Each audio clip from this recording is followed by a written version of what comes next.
안녕하세요, 여러분. 요즘 시드니에 비가 엄청 많이 오고 있거든요.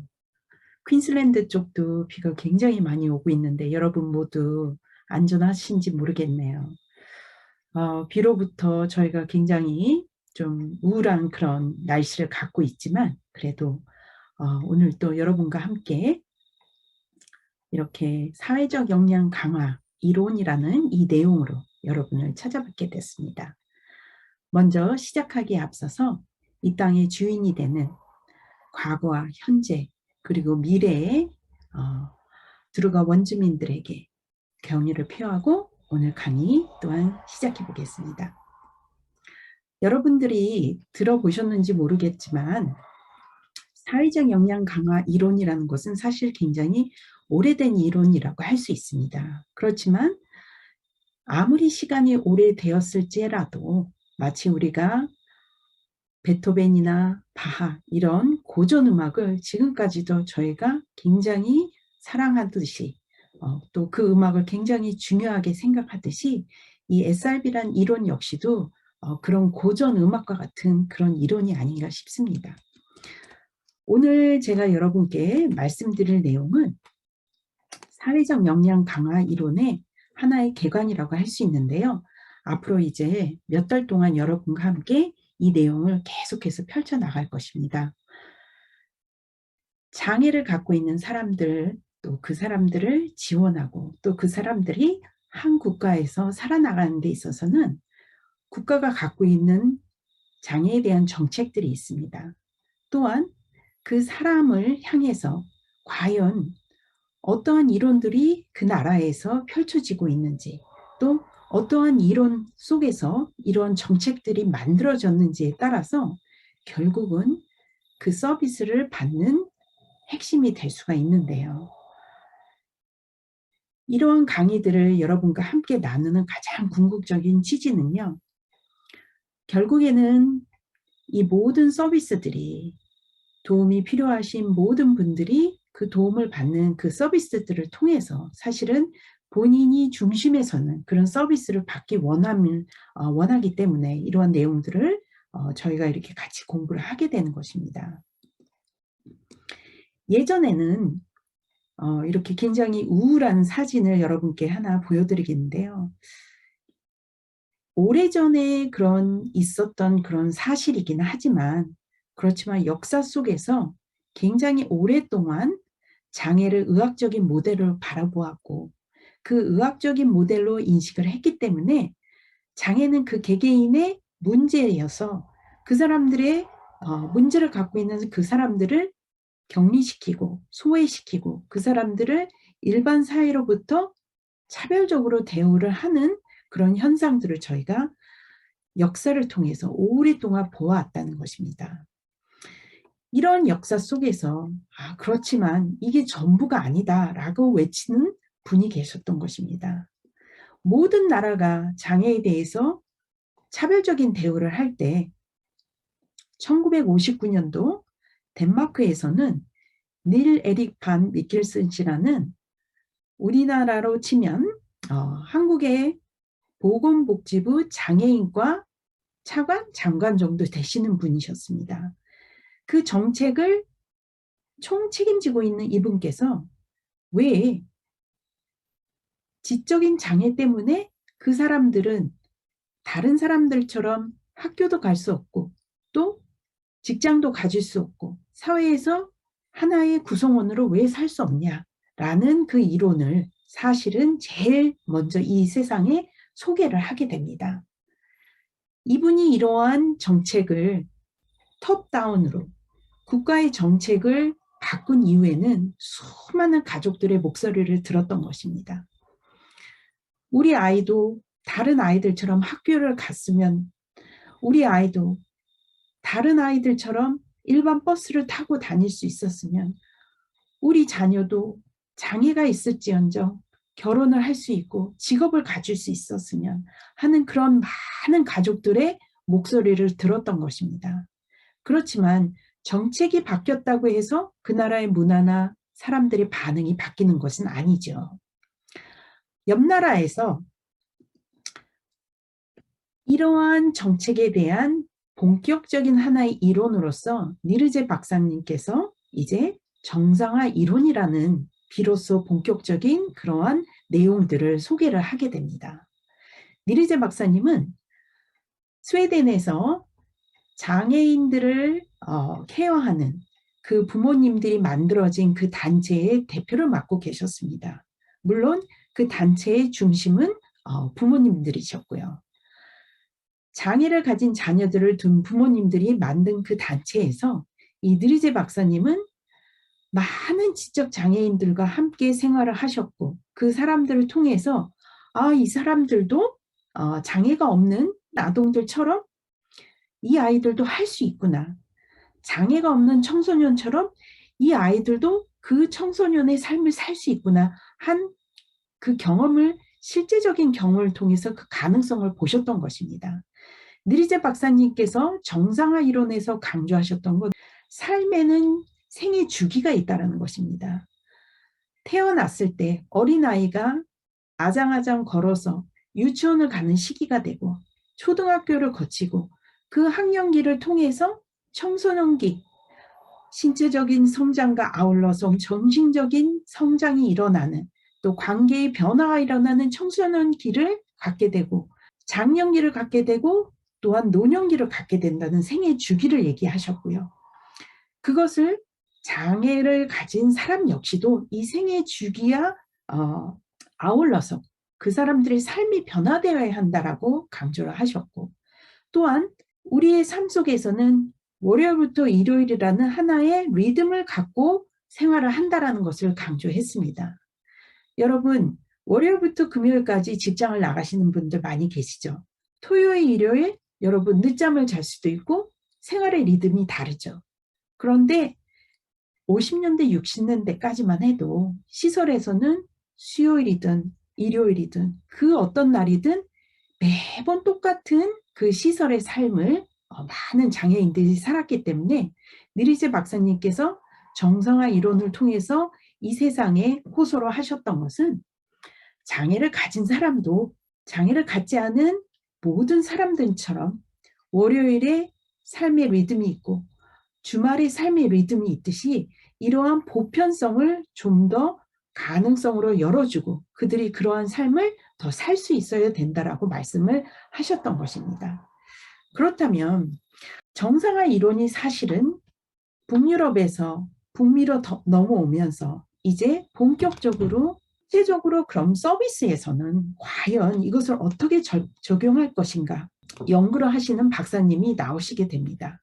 미국에서 독일계 태생의 울픈스버그 박사님께서는 유럽에서 이야기하는 이 정상화 이론을 사실 지금 휴먼 서비스의 이 인류 역사상 가장 크게 기여를 하신 분이라고 할 수 있습니다.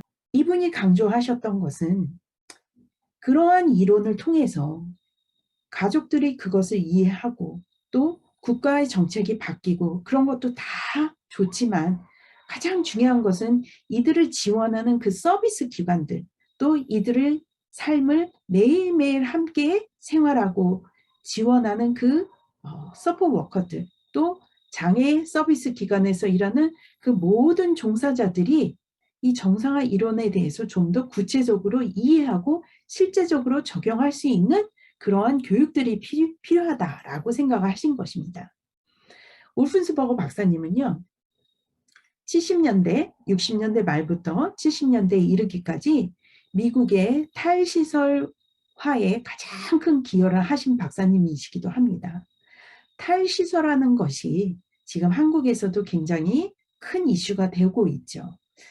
호주 같은 경우에는 이미 80년대부터 탈시설화를 시작했기 때문에 시설에 살고 있는 많은 장애인들이 이제 지역사회에서 이웃 주민으로서 함께 어우러져 사는 모습을 많이 볼 수 있는데요. 이러한 절차들이 사실은 초기 단계에선 굉장히 많은 시행착오를 거쳤던 것입니다. 그래서 울픈스버그 박사님은 사회적 역량 강화론이라는 그런 이론을 1983년도에 이제 이론을 만들기 시작하셨는데요. 그 전에 정상화 이론을 통해 우리가 어떻게 탈시설화를 잘 할 것인가에 대한 평가에 대한 내용들을 파스라는 단어로서 Principle of Normalization을 어떻게 구체적으로 할 것인지에 대한 개발을 사실은 69년, 73년, 75년 세 차례에 걸쳐서 하시게 됩니다. 잠시 전에 말씀드렸던 것처럼 세계보건기구에서 장애의 정의를 이제는 의학적인 모델이 아닌 사회적인 모델로서 개개인 자체만의 문제가 아니라 그 사람에게 신체적인 기능이나 손상 또 그 활동의 제한들이 있지만 그것이 단지 한 개인의 문제에 국한된 것이 아니라 이것으로 인해서 사회적 참여에 불이익을 당한다라는 그 사회적 개념으로 확장을 시키게 됩니다. 1980년대에 사회적 이론으로 변화를 해가면서 이제 많은 서비스들이 또 많은 국가들의 정책들이 변하게 됩니다. 그래서 이제는 더 이상 장애인 개개인의 문제, 그들을 격리시키고 소외시키는 것으로 해결이 되는 것이 아니라 이들이 사회 속에서 어떻게 함께 같이 살아나갈지 사회 환경의 변화에 대한 추구들을 하게 되는 것이죠. 그래서 학교의 환경을 변화시키고 가정의 환경을 변화시키고 지역 공동체의 환경을 변화시키는데 우리가 더 주력을 하자라는 목소리가 1980년대 이후로 계속해서 지금까지 50년의 역사 속에서 지금도 이루어지고 있는 것입니다. SRB 이론을 간단하게 여러분께 소개를 하자면요. 사람들은 많은 가치 있는 사회적인 역할들을 통해서 행복을 가져다 주는 요소들을 소유하게 됩니다. 예를 들어서 엄마라는 사회적인 역할 역시도 굉장히 가치 있는 역할이죠. 그 엄마라는 가치 있는 역할 때문에 자녀를 두게 되는 그 행복감, 가족을 구성하게 되는 그 행복감, 그런 것들을 영유할 수 있다라는 것을 설명을 드리는 것입니다. 단지 엄마라는 그 타이틀이 그 역할을 잘할 수 있게 하는 것이 아니라 엄마로서의 해야 되는 역할들을 그 능력이 더 강화될수록 그 엄마의 역할은 더욱더 가치 있게 될 것이고요. 엄마의 이미지를 더욱더 가지면 가질수록 그 엄마의 사회적인 역할은 더 강화된다는 것입니다. 이 SRB 교육은요, 특별히 호주 내에서는 각 주마다 이 SRB 이론을 끌고 가는 가족들 모임의 단체들이 있습니다. 그 단체들이 워크숍을 개최하고 트레이너 선생님들이 각 지역을 다니면서 이 교육에 참여를 하고 있습니다. 아울러서 호주의 SRB 이 사회적 역량 강화 이론이라는 그 그룹이 있는데요. 이 그룹은 국제 SRB 그룹과 함께 연계를 하면서 같이 세미나도 열고 또 많은 외국 강사들을 또 저희가 초청해서 강의를 듣기도 하고 또 저희 호주에 있는 강사분들이 다른 나라로 가서 강의도 하곤 합니다. SRB의 두 가지의 요점을 말씀을 드리자면요. 첫 번째는 긍정적인 사회적 판단이 생길 수 있는 그러한 변화를 꾀하자는 것입니다. 사회적으로 굉장히 취약하고 그 취약성 때문에 사회적인 가치가 절하된 사람들을 보는 사람들이 그 사람들을 향해서 좀 더 가치 있는 사람으로 바라볼 수 있도록 그 사람들의 견해를 바꾸고자 하는 그 첫 번째 목적이 있고요. 두 번째 목적은 사회적으로 가치 절하된 그 사람도 행복한 삶을 영위할 수 있도록 좀 더 가치 있는 역할을 가짐으로 인해서 행복으로 갈 수 있는 많은 요소들로 더 접근할 수 있도록 그 사람들을 지원하는 그런 서비스로 우리가 서비스를 전환하자라는 그 두 가지의 취지를 갖고 있습니다. 사회적 역량 강화에는요, 10가지의 주제가 있습니다.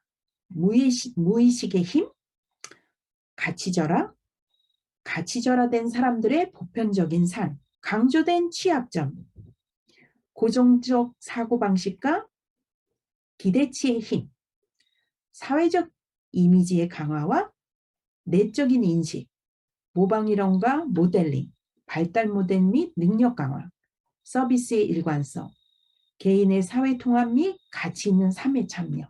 이렇게 10가지의 내용으로 이루어져 있는데요. 여러분 이 내용들이 도대체 이게 무슨 의미인가 이렇게 머릿속에 잘 와닿지 않으실 수 있습니다. 이 10가지의 주제 중에서 제가 이제 앞으로 몇 주 동안 5가지의 주제에 대해서 특별히 커버를 할 것입니다. 한 가지 한 가지 그 주제를 여러분이 배워 나가시면서 과연 이 내용을 통해서 내 자녀를 양육하고 또 내가 지원하는 그 장애인들에게 어떤 서비스로 내가 어떤 자세로 어떤 그 도움을 내가 줄 수 있는지 여러분 스스로의 변화를 더 꾀하실 수 있기를 바랍니다. 사회적 역량 강화론을 제가 이렇게 하나의 도표로 이렇게 여러분께 설명드리기 위해서 한번 만들어 봤는데요. 울프스버거 박사님께서는 이 세상에는 모든 사람들이 어떤 것에 대한 가치를 부여한다라고 설명을 하셨습니다. 상품에 대한 우리가 물건을 살 때만 가치를 부여하는 것이 아니라 사람에 대해서도 우리가 가치를 부여하고 또 아울러서 사람에 대해서 가치를 절하시키는 그러한 사회 현상을 울프스버거 박사님은 연구를 하셨던 것입니다. 우리가 사실은 매일매일 접하는 것이죠. 이민자로서 유색인종이기 때문에 인종차별을 받는 것. 이거 역시도 사실은 가치 절하의 한 모습이라고 그렇게 예를 들어 드릴 수 있는데요.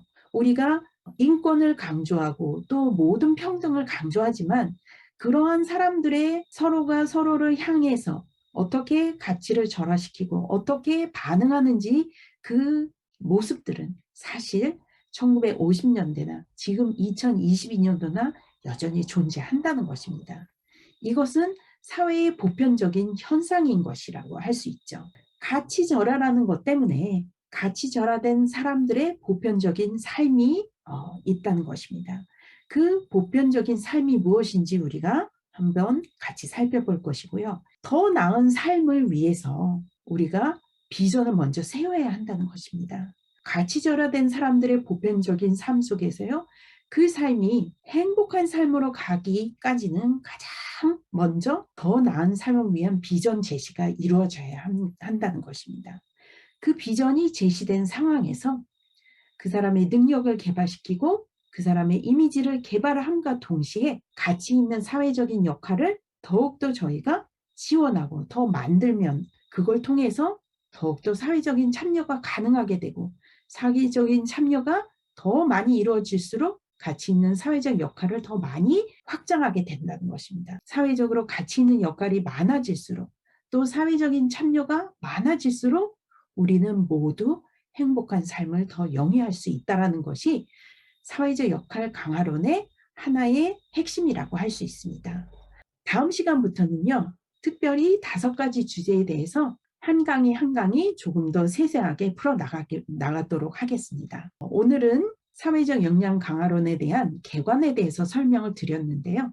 여러분의 자녀의 나이가 몇 살이든지 간에 여러분이 지원하는 그 장애인의 나이가 몇 살이든지 간에 사실은 장애가 있든 장애가 없든 이 이론은 우리 모두의 삶에 다 적용이 될 수 있는 부분이라고 할 수 있습니다.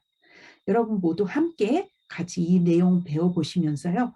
여러분의 삶도 더욱더 행복한 삶으로 이루어지고 또 여러분이 지원하시는 분들의 삶 또한 행복한 삶으로 변화될 수 있기를 간절히 바라고 또 그 결과를 위해서 또 그 목적을 향해서 함께 여러분과 같이 공부해 보기로 하겠습니다. 다음 주에는 첫 번째 강의 가치 절하부터 시작을 하겠습니다. 그럼 다음번 강의에서 또 뵙겠습니다. 오늘 참여해 주신 여러분 감사드립니다.